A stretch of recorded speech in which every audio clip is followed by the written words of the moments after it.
विद्यार्थियों, कल मैंने 9 प्रकार के कोणों के बारे में बताया था। आज मैं उससे आगे बढ़ रहा हूँ। एक रेखीय युग्म के कोण 10वां है आपका एक रेखीय युग्म के कोण, लीनियर पेयर ऑफ एंगल। दो आसन्न कोण जिनका योग सदैव 180 अंश हो तो वो एक रेखीय युग्म के कोण कहलाते हैं। जैसे कोण AOC और कोण BOC बराबर है कोण 180 अंश। अतः ये क्या है, रेखीय युग्म के कोण हो गए। अब इसके बाद आता है 11वां टॉपिक है, 11वां कोण है शीर्षाभिमुख कोण, वर्टिकली अपोजिट एंगल। दो सरल रेखाएं AB और CD एक दूसरे को O पर काटती हैं तो कोण AOD एवं BOC शीर्षाभिमुख का एक युग्म और कोण AOC और BOD दूसरा युग्म है।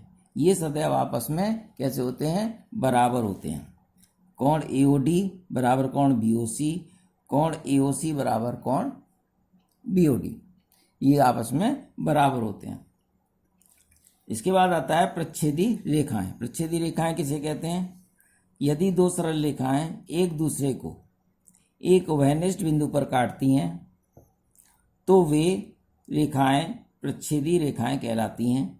यहाँ L और M दो रेखाएं एक दूसरे को O पर काटती हैं। जैसा कि दिखाया गया है, L रेखा ये है, M रेखा ये, दोनों एक दूसरे को कहाँ काट रही हैं, O पर काट रही हैं। तो इस तरह से ये प्रच्छेदी रेखाएं कहलाती हैं।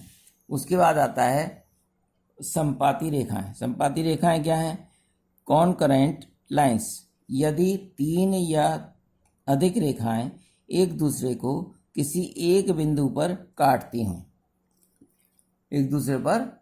हों तो इस प्रकार की रेखाओं को हम संगामी रेखाएं कहते हैं। यहाँ L, M और N 3 रेखाएं हैं जो तीनों O पर मिलती हैं, तो ये संगामी रेखाएं कहलाती हैं। इसी प्रकार से आपका समांतर रेखाएं कौन सी होती हैं? समांतर रेखाओं के बारे में, यदि दो रेखाओं को इस प्रकार से बढ़ाएं कि वे एक दूसरे को किसी भी स्थान पर न मिलें और प्रत्येक स्थान पर उनके बीच की दूरी बराबर हो, समान हो, तो ये समांतर रेखाएं कहलाती हैं। जैसा कि L और M दो रेखाएं हैं जो कहीं भी बढ़ा रहे हैं, पीछे और आगे बढ़ा रहे हैं, तो उनके बीच में वो कहीं नहीं मिलती और उनके बीच में जो दूरी है, इन दोनों के बीच में दूरी है, वो सदैव बराबर रहती है। तो इनको हम कैसी रेखाएं कह देते हैं? समांतर रेखाएं कह देते हैं।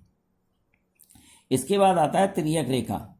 यदि 2 या 2 से अधिक रेखाओं को एक अन्य रेखा भिन्न भिन्न बिंदुओं पर काटती है तो तिर्यक रेखा कहलाती है।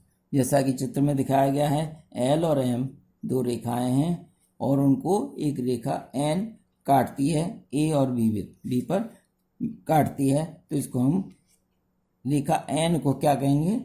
एक तिर्यक रेखा कहते हैं। तिर्यक रेखा कहते हैं। आज का टॉपिक यहीं समाप्त होता है। धन्यवाद।